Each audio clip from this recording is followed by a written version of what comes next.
Well, good morning. We had a little bit of technical difficulties this morning, so for those of you who are watching at home, sorry that you're just now joining us. But hey, you're here. That's what matters. We got it working. How's everybody doing today? I'm out of breath because I've been running around trying to get a computer working. So this morning, if you will turn with me to Ecclesiastes chapter 11, we're going to be wrapping up our study in the book of Ecclesiastes this week, and I'm excited about the message that God has for us this morning. So as you are turning to Ecclesiastes chapter 11, we're going to be looking at those final two chapters in their entirety. I just want to go ahead and remind us of where we've been up to this point. I had to go back and look and say, man, how long have we been in the book of Ecclesiastes? It feels like a long time. But I had to go back and look over and see, where have we come to this point? So let's review just what we've just a few highlights of what we've seen throughout this book. First of all, life is futile without God. It's meaningless without Him. Our faith is not based on our own experience. We are made for service and for community, both with one another and with God. We are called to contentment, which leads to joy. We are called to act now, to do something while we still can. We cannot have all knowledge. Our knowledge will never be complete. And yet, wisdom and knowledge are still worth pursuing. And though wisdom is good, it has its limits. So this entire book of Ecclesiastes culminates in these final two chapters and leading to a conclusion, spoiler alert, live for God. Everything that we've come to up to this point comes to say this one simple phrase. The entire book could be summed up in these three words: live for God. We could just say that and go home, but you know me better than that. So the question is, how do we live for God? What does it mean to live for God? What we're going to look at this morning is some of the points that the teacher makes, the writer of Ecclesiastes, the points that he makes that according to his teaching, according to his observation of this life, these are the ways in which we live for God. So if you'll join me, let's read those first 6 verses of Ecclesiastes chapter 11. It says, "Send your bread on the surface of the water, for after many days you may find it.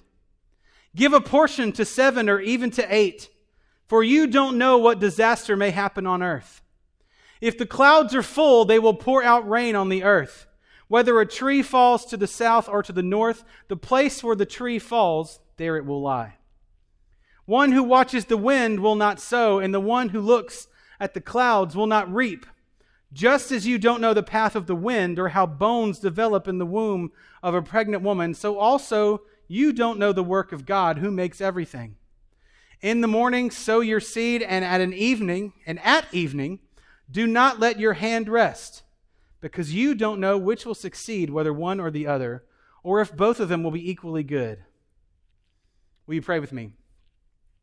God, we thank you for your movement in this place today. God, I pray that our time of worship today has honored you, that we lift you high.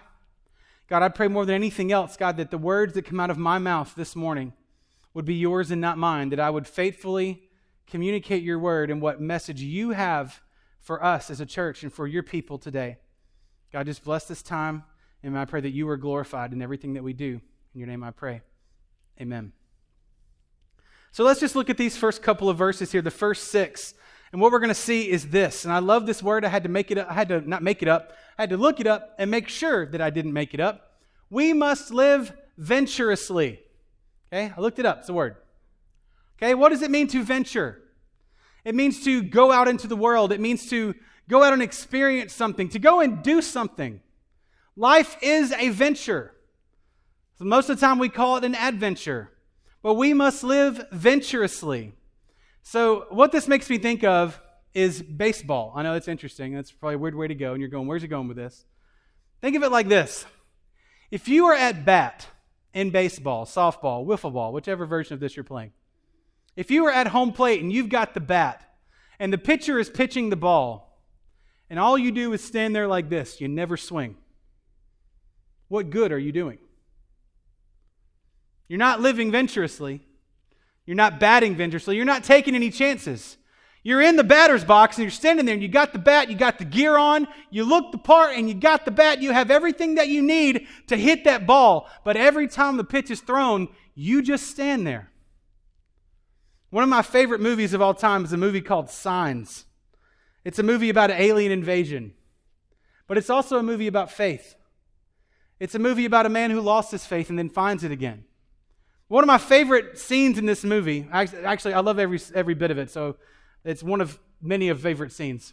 But a great scene in this movie is there's a character in the movie named Merrill. And Merrill was a baseball player. He played in high school, he played in college, and he ended up playing in the minor leagues. When he was in high school, he was a senior in high school, he hit a 507-foot home run. And he got all the major leagues and everything were interested in him. And he went and played for the minor leagues, and he set 5 home run records in the minor leagues. And once again, this is fiction. Okay, this is just part of the story in this movie. And in this movie, there's a scene where a man recognizes Merrill and he says, "Hey, I know you. You're that kid that hit that 507-foot home run. I was there that day. That was amazing. Why aren't you playing in the major leagues?" And there's another person nearby that says, because even though Merrill has 5 home run records in the minor leagues, he also has another record that no one knows about. He also has the strikeout record. He struck out more times than any 2 players that has ever played in the minor leagues. And of course, Merrill is embarrassed in that scene, and he looks at the guy that called him out and says, "It felt wrong not to swing." See, every time Merrill got up to the plate, he took a swing at it. He just wanted to hit that ball. He was so desperate to hit that ball that for him, it just felt wrong not to swing. We have to live venturously. We have to take chances. We can't just stand at the plate and look the part and hold the bat and never swing it. See what I'm doing here? Sword, bat, you got it. Miming. All right. We have to live venturously. Now, this first verse is weird because it says, "Send your bread out on the surface of the water." Does anybody else just see somebody throwing bread to ducks at a pond? You're like, send your bread out on the water? Think about it. All right, and once I found this, I went, oh, duh, because that's the first thing I thought was literally like me throwing loaves, like slices of bread into a lake. Like, why would you want to make your bread wet? This is weird. What was the main way of people exchanging things in the ancient Near East? Shipping by boats. They would send their goods out on the water. So what he's saying is, we don't need to just live venturously, but we should also live generously. We should give of ourselves, and that's not just talking about our money and our objects or things that we have. It's not just about food or about goods or about money. It's about giving of ourselves. To live venturously means more than just give to missions. One of the things that we do in the Southern Baptist Church is we think, oh, well, I give to Annie Armstrong, so that's my missions. No, God calls you to give of the things that you have, yes. But He also asks you to give of yourself and your effort and your time. Giving an offering is not a substitution for missions. It's just part of it. So if we live venturously, if we live generously, then what He's saying is we are to give of ourselves, not just our goods, but of everything. The teacher sees greater folly in doing nothing than in prudently living life with its risks and uncertainties. See, the truth is, life is a gamble. We never know what's going to come of what we do and what happens. You can have expectations, and you can kind of assume, hey, this is what's going to happen if I do this. But we don't always know. So what we realize is that our life, when we're living venturously, our life is an investment. It's like a monetary investment. Doing good deeds is an investment in people. See, if I told you, you can go put your money in this bank, but you are going to get no return. You're going to get no interest. As a matter of fact, you might even just lose money. Your money just might disappear. Who would go and deposit money into that bank? None of us, right? You would go, I'm not doing that. I want to be smart with my money. Well, guess what?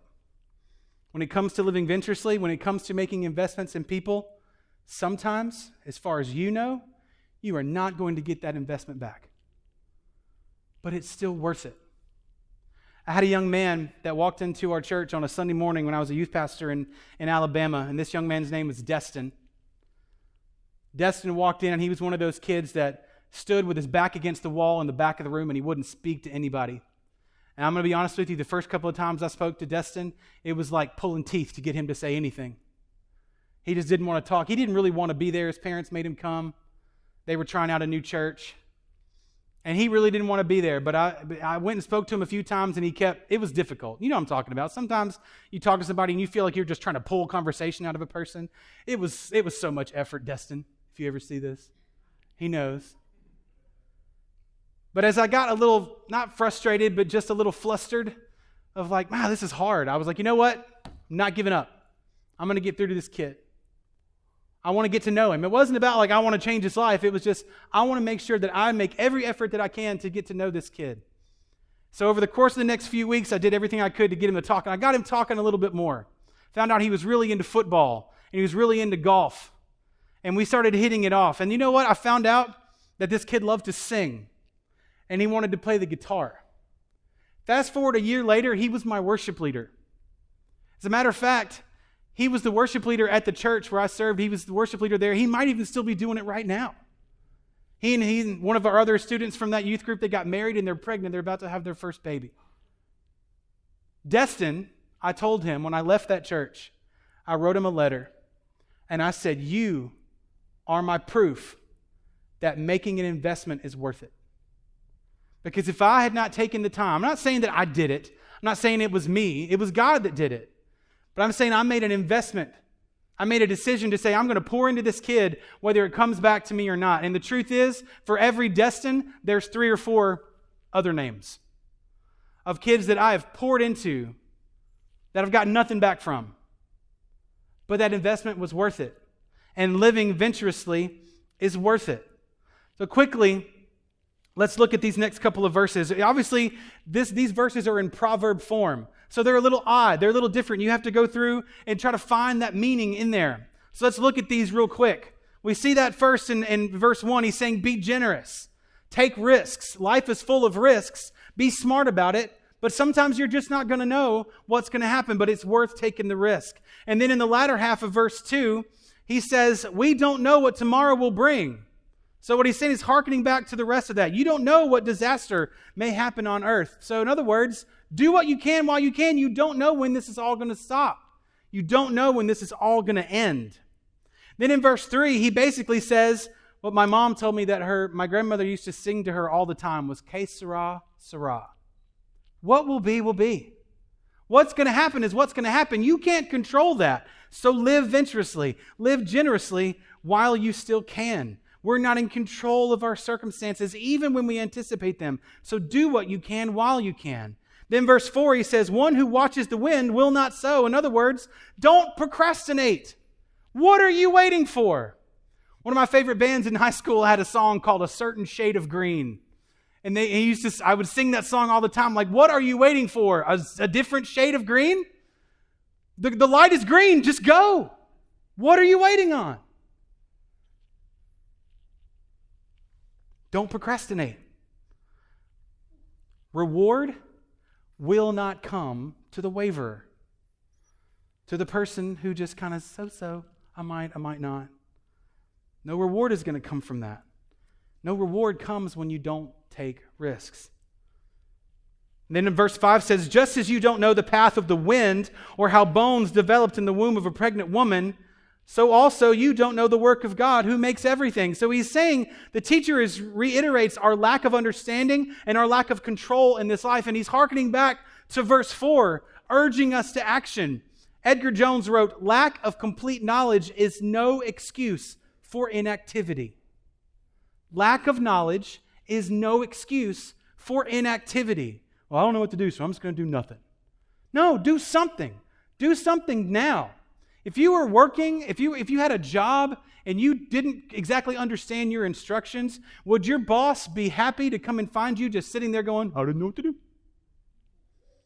Or if you did something, and even if you did it wrong, would your boss say, well, at least you tried. At least you were doing something. I would think they would be happier with the second. But once again here, the Hebrew word ruah appears. In verse 5, it says, just as you don't know the path of the wind. If you remember correctly, we looked at this earlier a couple weeks ago, that word that here in the Hebrew is often translated as wind. That same word, ruach, in the Hebrew also means spirit or soul or breath. So if you look at it in context, wind doesn't really make as much sense as spirit or breath. So read it like that. Just as you don't know the path of the soul or how bones develop in the womb. Doesn't that make more sense? What does wind have to do with pregnancy? The soul, the center of ourselves, who we are, the eternal part of our being. So he's saying we can't control the coming and the going of the soul. Just as God implants it, He also takes it back. We'll talk about that more in a minute. But in other words, we cannot control the coming and the going of the human soul. So faith in God does not remove the uncertainty of life, but it does enable us to be content with it. Knowing God does not give us full knowledge of the future. It doesn't give us complete knowledge. We will never have the same knowledge as God in this life. But what it does do is enable us to live faithfully within that mystery. Michael Eaton wrote, faith flourishes in the mystery of providence. Because God's providence is a mystery. We don't know what it is that He's doing all the time, but we just have faith that He's in control. And then in verse 6, the teacher concludes this thought with an encouragement of diligence. Stay the course. Trust in God. If we cannot be sure that our endeavors will succeed, which ones will or which ones will not, our only course of action is to give ourselves over to the work that God has called us to and to trust on His results, in His results. That's all that we have, is to live venturously, take those risks, and know that God is in control. Secondly, we see this. We must live gratefully. We must live gratefully. Look here at verses 7 through 10. It says, light is sweet, and it is pleasing for the eyes to see the sun. Indeed, if someone lives many years, let him rejoice in them all, and let him remember the days of darkness, since they will be many. All that comes is futile. Rejoice, young person, while you are young, and let your heart be glad in the days of your youth, and walk in the ways of your heart and in the desires of your eyes. But know that for all of these things, God will bring you to judgment. Remove sorrow from your heart and put away pain from your flesh, because youth and the prime of life are fleeting. The first thing we see here is this, that light is a metaphor for joy. That he's saying light is sweet, it is pleasing to the eyes, it is pleasing, it is celebratory. Have you ever seen a scene in a movie or a TV show where someone is brought from darkness into light for the first time in a long time? My wife and I have been watching the show 911 on Fox, and there was these two brothers who were hoarders, and they had literally been locked in their house for like 30 years, and one of the brothers came outside for the first time, and he stepped into the sunlight, and he immediately smiled. Like it kind of hurt at first, but then he started blinking, and he just smiled because he hadn't seen the sun in 30 years.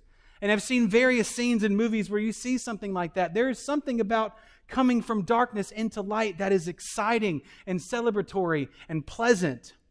And he's talking about the light of joy in our lives. In verse 8, our lives are to be filled with joy and contentment despite dark times that will come. It takes effort to have joy and contentment. Now you may be here and you may say, no, joy should just happen. I'm sorry, that's not how it works. Joy is a decision that you make. That I'm going to have joy, I'm going to be content. No matter what happens, I'm going to be content in God. I'm going to have joy because I know God. Michael Eaton observed that all of these verses leading up to verse 7 and 8, you see these things that are guaranteed in verses 1 through 5. Uncertainty, perplexity, difficulty, ignorance, and disappointment. These are the things that this life guarantees, and yet what he's saying is that's why it is so important for us to make the effort to have joy and contentment. It's an effort. We should enjoy what God has blessed us with while we are able, while we still can. According to the teacher, we will be judged based on this. What did you do with what God gave you? Were you appreciative for what you have, or did you always want something else? Were you selfish, or were you generous? I'm reminded of what my wife says to my daughters when they come to us, or they come to Laura and they complain about a dinner that she cooked, or they complain about a toy that they do or don't have. And my wife will look at one of my daughters and say, are you being appreciative for what you do have when you're complaining about it? Are you being appreciative for it?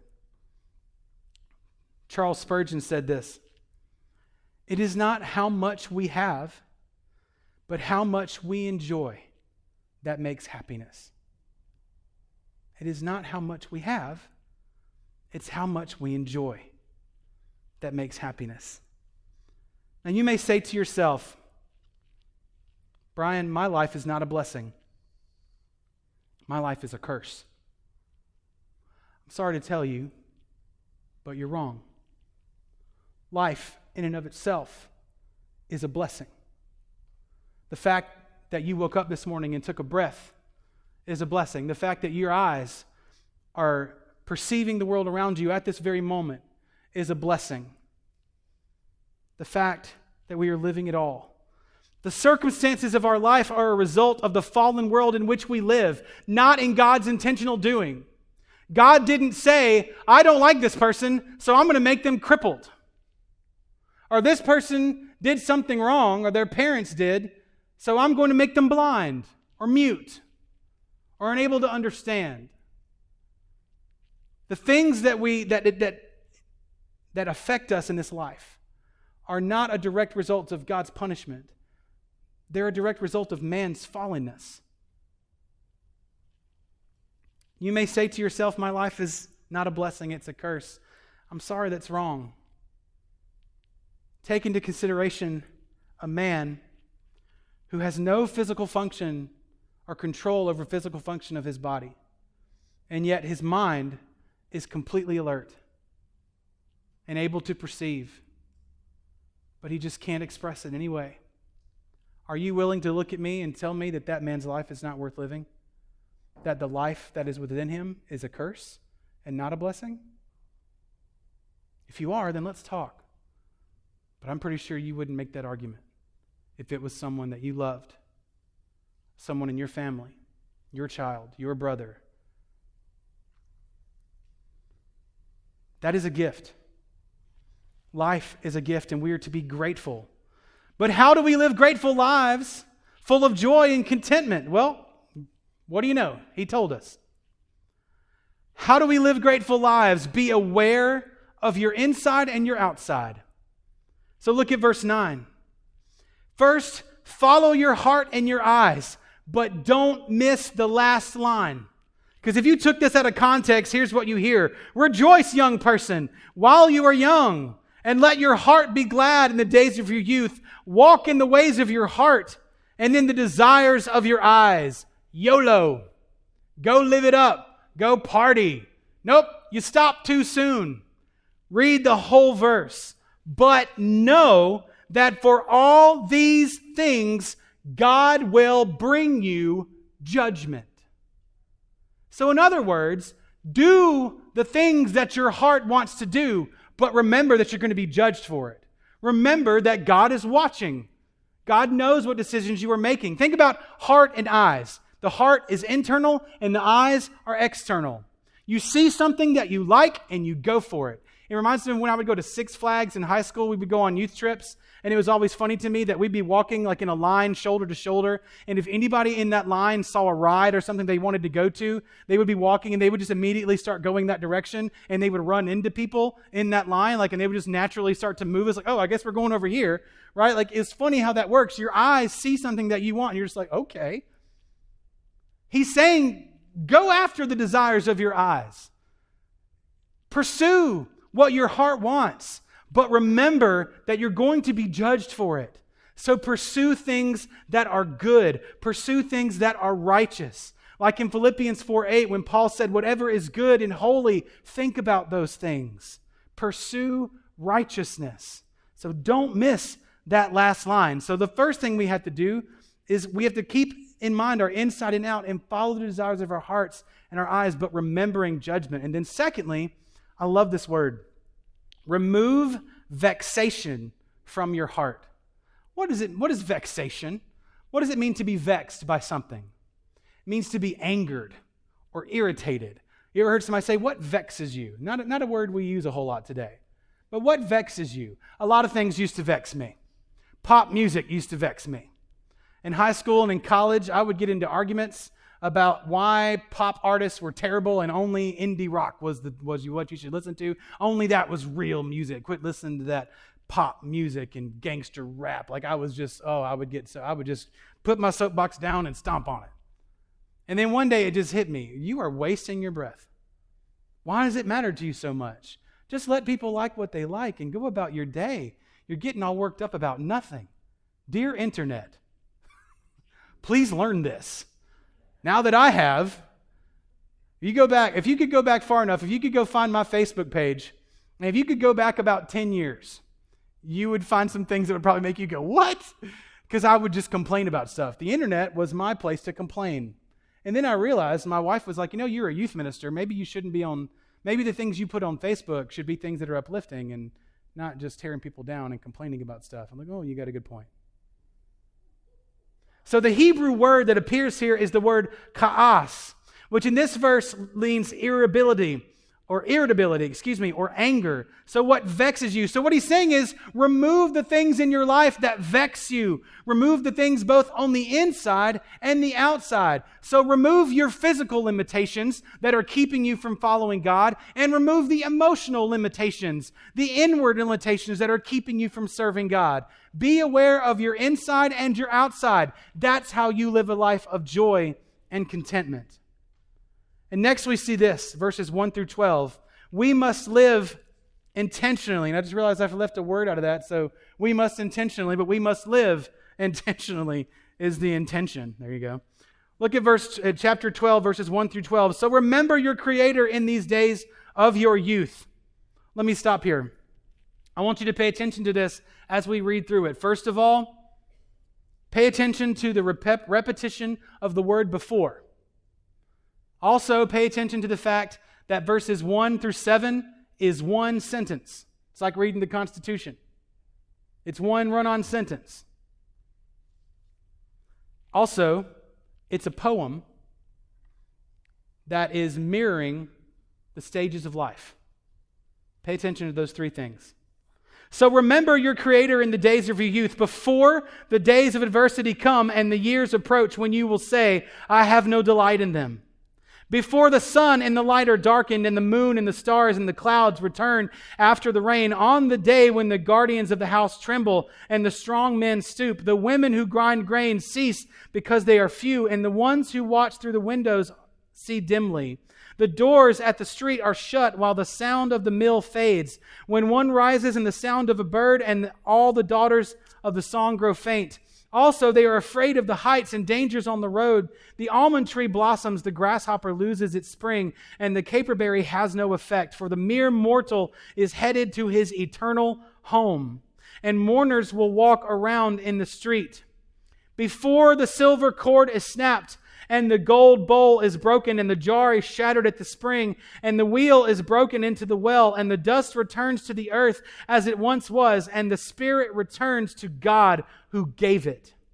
Absolute futility, says the teacher. Everything is futile without God. In addition to the teacher being a wise man, he constantly taught the people knowledge. He weighed, explored, and arranged many proverbs. The teacher sought to find delightful sayings and wrote the words of truth accurately. The sayings of the wise are like cattle prods, and those from the masters of collections are like firmly embedded nails. The sayings are given by one shepherd. But beyond these, my son, be warned, there is no end to the making of many books, and much study wearies the body. So let's break this down really quickly. Verses 12 through 8, as I described, is a metaphorical poem about the breakdown of life. From the beginning of life, when you had no worries and you were a child and you could just do whatever you wanted under mom and dad's supervision. I was putting Mabry to bed one night, and Mabry said, why do you get to stay up late? Why do I have to go to bed? I want to be the parent so I can stay up late.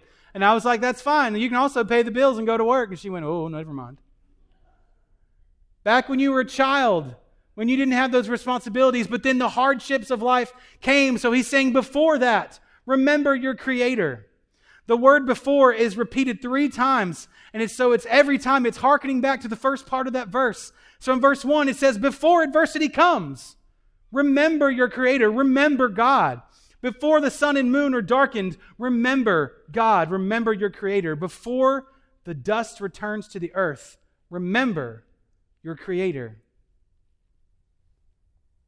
From the days of childhood and easygoing to the hardships of life to the day of death.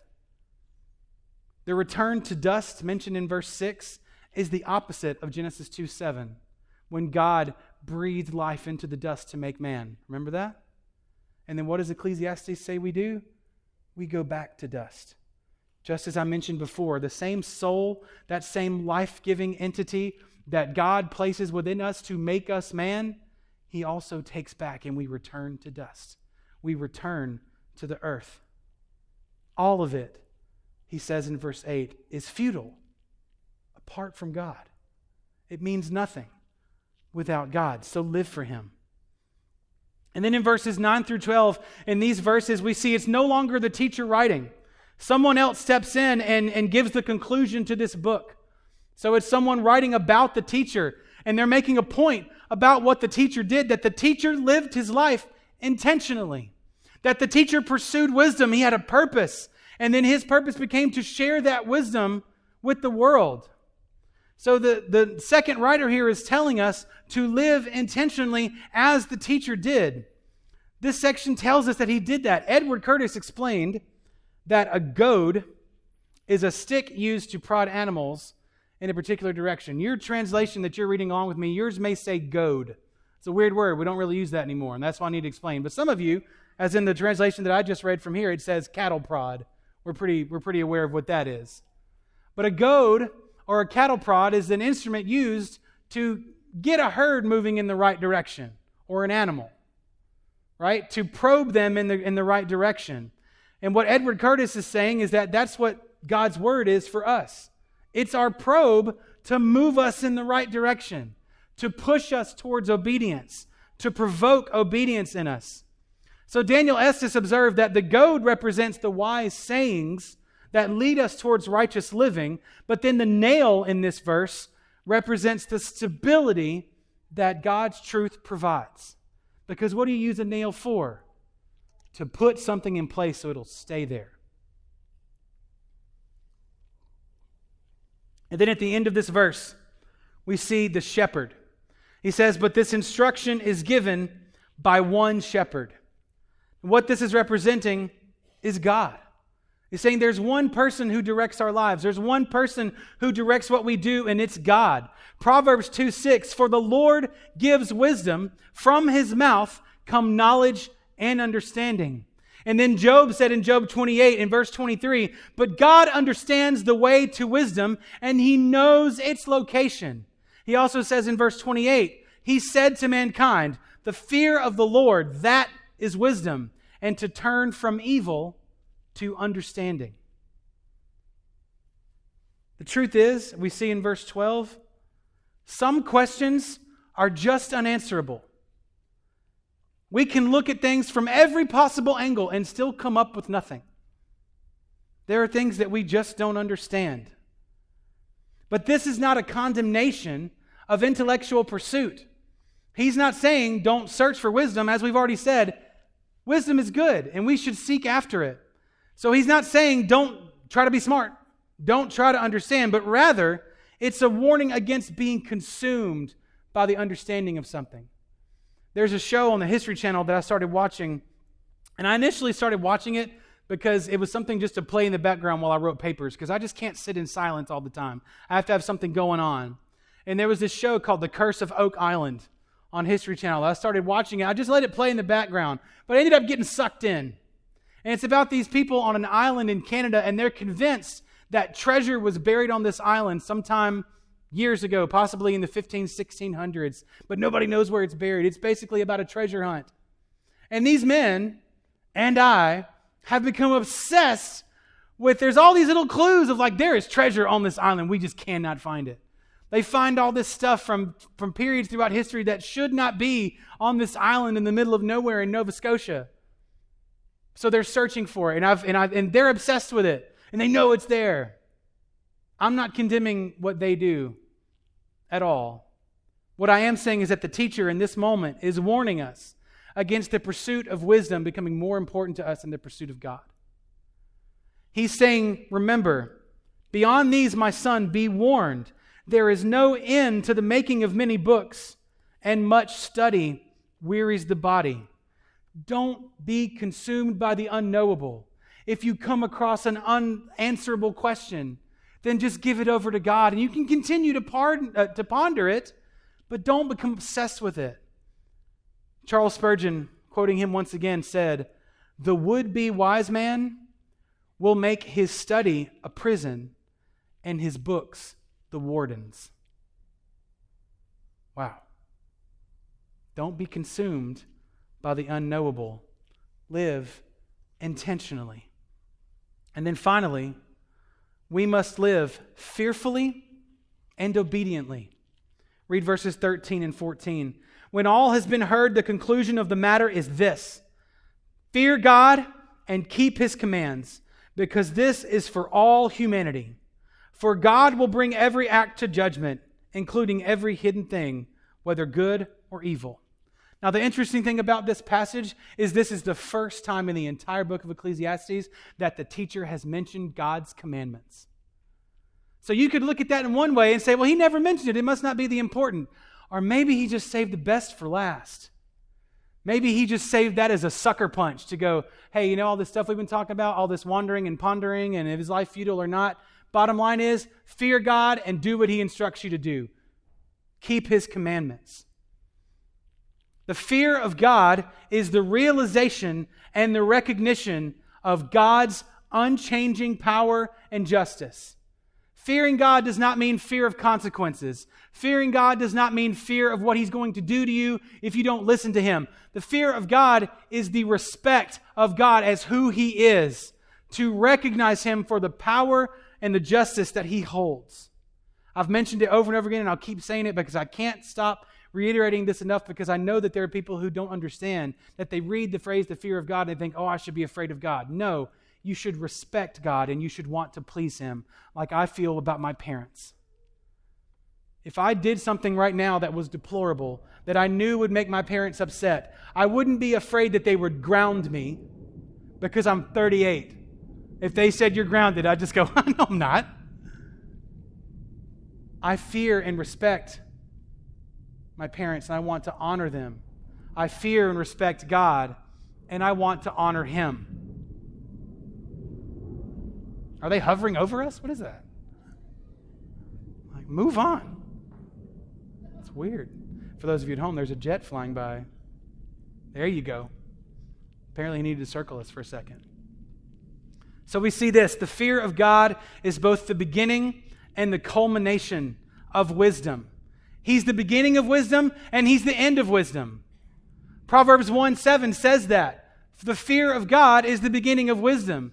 And then in 2 Corinthians chapter 7, verse 1 says, so then, dear friends, since we have these promises, let us cleanse ourselves from every impurity of the flesh and spirit, bringing holiness to completion in the fear of God, in the respect of God, in the honor of God. And in the conclusion of this verse, don't miss this. Read the whole verse. For this is for all humanity. The Word of God, the instruction of God is for everyone. There is no one who is exempt. It is for everyone to follow. And then this reminder of judgment in verse 14 echoes from earlier in the chapter and earlier in the book, chapter 3, verse 17 and 11, verse 9, just for a couple of instances, saying we must live as those who know of the coming judgment. We must live accordingly as if we know that our decisions will be called into question. As we've already mentioned a couple of times already, our good deeds will be counted. Our bad deeds will be measured. And they will be called into question at the judgment seat of Christ. We must not live out of fear of retribution, but out of the knowledge that God's reward is enough. That obedience in and of itself is a reward enough, whether it makes us rich or not, whether it makes us popular or not, whether it leads us to destruction or blessing. Obedience is still worth it. We should rejoice in what God has given us and rejoice in obedience, but we must also remember your Creator and fear Him. Church, next week, I'm going to be preaching on the Lord's Supper. I'm going to be talking about what it is and why we observe it. And the following week, our whole service is going to center around the observance of the Lord's Supper. This is a time for us to remember judgment, to remember that our decisions will be called into question, and that God will ask, "What did you do with what I gave you?" This will be a time for us to search our hearts, to search our souls, and to repent. So then lastly, we see this. We must choose. This entire section, verses 11 and 12, is one big call to decision.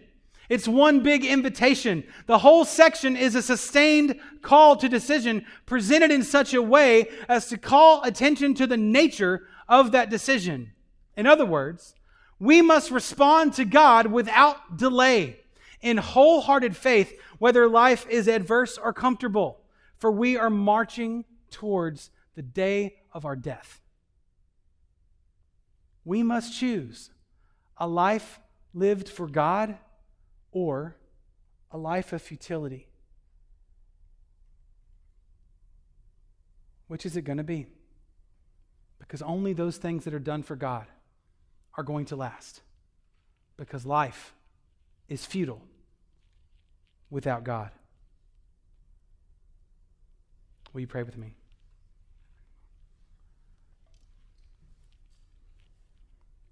God, we come before you today and we recognize your sovereignty. We recognize who you are. God, and I express my fear for you. God, my respect and honor that I feel towards you, that I want you to be honored. I want you to be pleased with what I do, with what we do. And God, I pray if there's anyone in this room today, or anyone watching at home, or anyone that watches this farther down the road, God, that if they need to make a decision to follow you with their lives, God, that they would do that right now. God, that if they need to, they can come down here to this altar and pray. They can come and speak to me, or if they're watching at home, you can click on that link in the description of this video that says respond, and I will personally respond to you. God, let us turn from wickedness and evil and run towards you. Let us live lives where we venture out and take risks in your name, not because we expect a return, but because it's what you've called us to do. May we be grateful. May we be intentional with the things that we do and the lives that we live. May we be obedient to you. God, just bless us as you already have, and give us the knowledge and the ability to live for you and to tell others about you. It's in your name that I pray. Amen.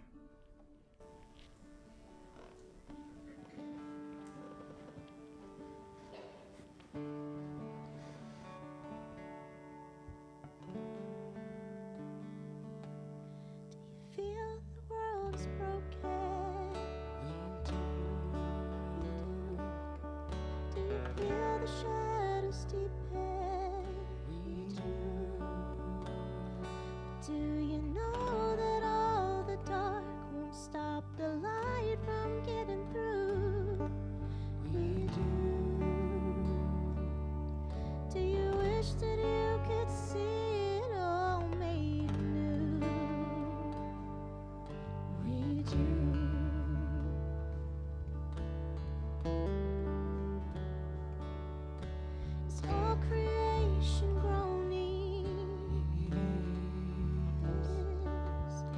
is a new creation coming.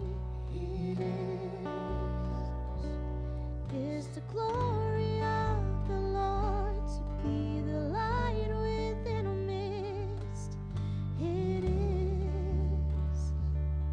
is it good that we remind ourselves of this? It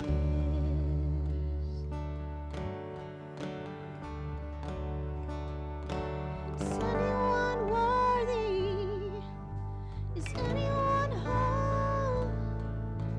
Is anyone able to break the seal and open the scroll? The Lion of Judah who conquered the grave. He is David's root and the Lamb who died to ransom the slave. Is he worthy? Is he worthy of all blessing and honor and glory? Is he worthy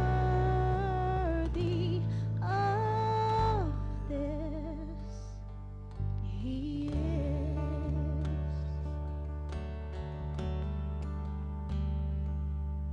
Does the Father truly love us? And does the Spirit move among us? And does Jesus our Messiah hold forever those he loves? And does our God intend to dwell again with us? He does. Is anyone worthy? Is anyone whole? Is anyone able to break the seal and open the scroll? With the Lion of Judah who conquered the grave. He is David's root and the Lamb of God to ransom the slave. Every people and tribe, and every nation and tongue. He has made us a kingdom of priests to God to reign with the Son. Is he worthy? Is he worthy of all blessing and honor and glory? Is he worthy of this? Yes, he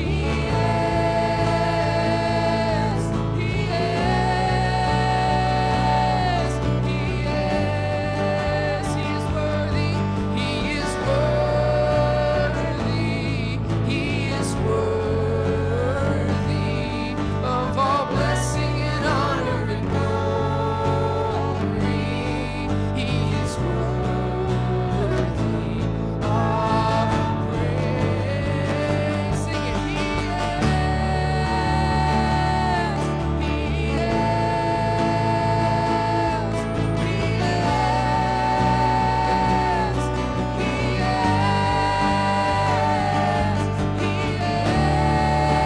the Lion of Judah.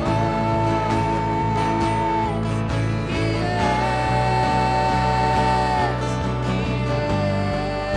is worthy. He is worthy. He is worthy of all blessing and honor and glory. He is worthy